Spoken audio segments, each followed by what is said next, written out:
मंदिर, दरगाह, बाबा, ज्योतिष, गुरु, देवी देवता आदि सभी जगहों पर भटकने के बाद भी कोई शांति और सुख नहीं मिल रहा और संकटों का जरा भी समाधान नहीं हो रहा हो, साथ ही मृत्यु तुल्य कष्ट हो रहा हो, तो आप आजमाएं हमारे द्वारा बताए गए 13 ऐसे उपाय जिन्हें करने से तुरंत ही मिलेगा आपको सभी कष्टों से छुटकारा। शास्त्रों के अनुसार इसके लिए 3 शर्तों का पालन करना जरूरी है। यदि आप शर्तों का पालन करते हैं तो ही आगे तक बने रहे इस वीडियो में।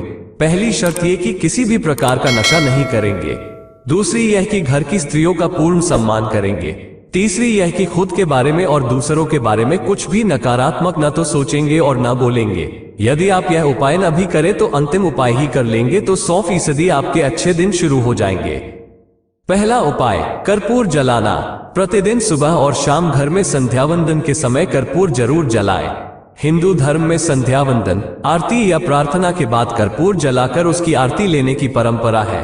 पूजन, आरती आदि धार्मिक कार्यों में कर्पूर का विशेष महत्व बताया गया है। रात्रि में सोने से पूर्व कर्पूर जलाकर सोना तो और भी लाभदायक है। घर के वास्तु दोष को मिटाने के लिए कर्पूर का बहुत महत्व है। यदि सीढ़ियां, टॉयलेट या द्वार किसी गलत दिशा में निर्मित हो गए हैं तो सभी जगह 1-1 कर्पूर की बट्टी रख दें। वहां रखा कर्पूर चमत्कारिक रूप से वास्तुदोष को दूर कर देगा। दूसरा उपाय, हनुमान चालीसा पढ़ना। प्रतिदिन संध्यावंदन के साथ हनुमान चालीसा पढ़ना चाहिए। संध्यावंदन घर में या मंदिर में सुबह शाम की जाती है।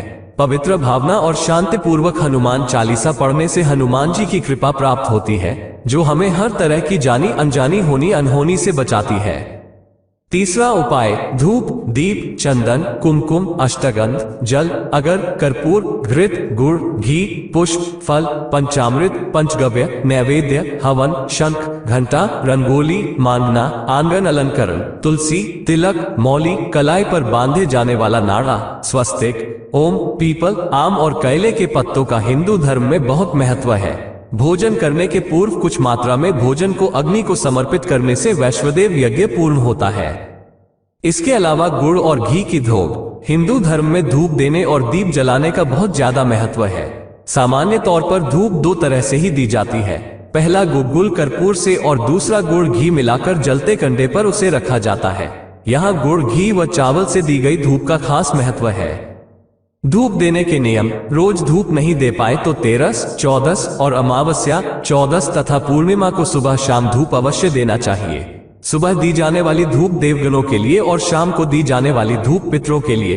पितरों के लिए सिर्फ श्राद्ध पक्ष में ही धूप दे तो अच्छा रहेगा। धूप देने के पूर्व घर की सफाई कर दे। पवित्र होकर रहकर ही धूप दे।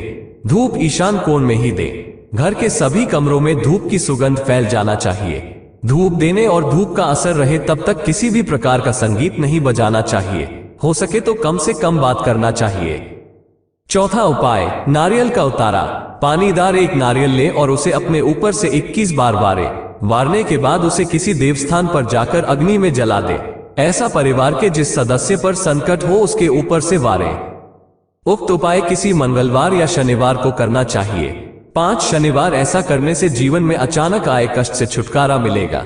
यदि किसी सदस्य की सेहत खराब है तो उसके लिए यह उपाय उत्तम है। 5वां उपाय, प्रति गुरुवार को मंदिर जाए। शिव के मंदिर में सोमवार, हनुमान के मंदिर में मंगलवार, दुर्गा के मंदिर में बुधवार, काली और लक्ष्मी के मंदिर में शुक्रवार, शनि के मंदिर में शनिवार और विष्णु के मंदिर में रविवार को जाने का उल्लेख मिलता है। गुरुवार को गुरुओं का वार माना गया है। हालांकि गुरुवार का महत्व इसलिए नहीं है कि वह गुरुओं का वार है। दरअसल रविवार की दिशा पूर्व है किंतु गुरुवार की दिशा ईशान है। ईशान में ही सभी देवताओं का स्थान माना गया है, इसलिए जो व्यक्ति गुरुवार को मंदिर जाता है वो सभी देवताओं को प्रसन्न करता है। देवताओं के गुरु बृहस्पति है। हिंदू धर्म में रविवार और गुरुवार को पवित्र और सर्वश्रेष्ठ दिन माना जाता है। इस दिन मंदिर जाने का महत्व अधिक है। दोनों में गुरुवार को प्रथम माना गया है। प्रतिदिन मंदिर जाने से सकारात्मक भावना का विकास होगा और यह आपके मन और मस्तिष्क के लिए जरूरी है। ये भावना कई तरह के संकटों से बचा लेती है। छठा उपाय, शास्त्रोक्त समय का रखें ध्यान। पूर्णिमा और अमावस्या। मान्यता के अनुसार कुछ खास दिनों में कुछ खास कार्य करने से बचना चाहिए। खास कार्य ही नहीं करना चाहिए बल्कि अपने व्यवहार को भी संयमित रखना चाहिए। जानकार लोग तो ये कहते हैं कि प्रतिपदा, 11, 13, 14, पूर्णिमा, अमावस्या, चंद्र ग्रहण, सूर्य ग्रहण उक्त 8 दिन पवित्र बने रहने में ही भलाई है, क्योंकि इन दिनों में देव और असुर सक्रिय रहते हैं। इसके अलावा सूर्योदय के पूर्व और सूर्यास्त के बाद भी सतर्क रहने की जरूरत है। सूर्यास्त के बाद दिन अस्त तक के काल को महाकाल का समय कहा जाता है। सूर्योदय के पहले के काल को देवकाल कहा जाता है। उक्त काल में कभी भी नकारात्मक बोलना या सोचना नहीं चाहिए, अन्यथा वैसा ही घटित होने लगता है। 7वां उपाय, सच बोले, वादा निभाए। प्रचलित मान्यता और जनश्रुति के अनुसार आपको आपके पितर और देवता सुन रहे हैं। आप जो कुछ भी बोलते हैं वह आवाज या ध्वनि विद्यमान रहती है। आपके बोलने का असर होता है। देवता उनके साथ है जो सच बोलते और वादा निभाते हैं। बहुत से लोग अपने स्वार्थ के लिए या निष्प्रयोजन झूठ बोलते रहते हैं। वे हर वक्त झूठी कसम खाते रहते हैं। उनमें भी वे लोग अपराधी हैं जो कसम खाकर, झूठ बोलकर और धोखा देकर अपना माल बेचते या व्यापार करते हैं। बहुत से लोग कई तरह का वादा करके मुकर जाते हैं।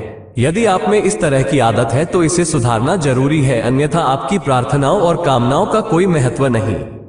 8वां उपाय, गाय, कुत्ते, चींटी और पक्षियों को भोजन खिलाए। वृक्ष, चींटी, पक्षी, गाय, कुत्ता, कौवा, अशक्त मानव आदि प्राणियों के अन्न जल की व्यवस्था करने से इनकी हर तरह से दुआ मिलती है। इसे वेदों के पंचयज्ञ में से एक वैश्वदेव यज्ञ कर्म कहा गया है। ये सबसे बड़ा पुण्य माना गया है। कछुओं और मछलियों को नित्य आटे की गोलियां खिलाएं और चींटियों को भुने हुए आटे में बूरा मिलाकर बनाई पंजीरी खिलाएं। प्रतिदिन कौवे या पक्षियों को दाना डालने से पितृ तृप्त होते हैं। तारांकन, प्रतिदिन चींटियों को दाना डालने से कर्ज और संकट से मुक्ति मिलती है। तारांकन, प्रतिदिन कुत्ते को रोटी खिलाने से आकस्मिक संकट दूर रहते हैं। तारांकन, प्रतिदिन गाय को रोटी खिलाने से आर्थिक संकट दूर होता है। 9वां उपाय, कालिका माता से क्षमा। अगर किसी मानसिक कलह, तनाव या परेशानी से जूझ रहे हैं तो शुक्रवार के दिन मां कालिका के मंदिर में जाकर उनसे अपने द्वारा किए गए सभी जाने अनजाने पापों की क्षमा मांग ले और फिर कभी कोई बुरा कार्य नहीं करने का वादा कर ले। ध्यान रहे, वादा निभा सकते हो तो ही करें, अन्यथा आप मुसीबत में पड़ सकते हैं। यदि आपने ऐसा 5 शुक्रवार को कर लिया तो तुरंत ही आपके संकट दूर हो जाएंगे। 11 या 21 शुक्रवार कालिका के मंदिर जाएं और क्षमा मांगते हुए अपनी क्षमता अनुसार नारियल, हार, फूल चढ़ाकर प्रसाद बांटे। माता कालिका की पूजा लाल कुमकुम, अक्षत, गुड़हल के लाल फूल और लाल वस्त्र या चुनरी अर्पित करके भी कर सकते हैं। भोग में हलवे या दूध से बनी मिठाइयों को भी चढ़ा सकते हैं।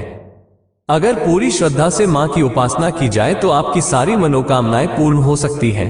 अगर मां प्रसन्न हो जाती है तो मां के आशीर्वाद से आपका जीवन बहुत ही सुखद हो जाता है। 10वां उपाय, जल अर्पण।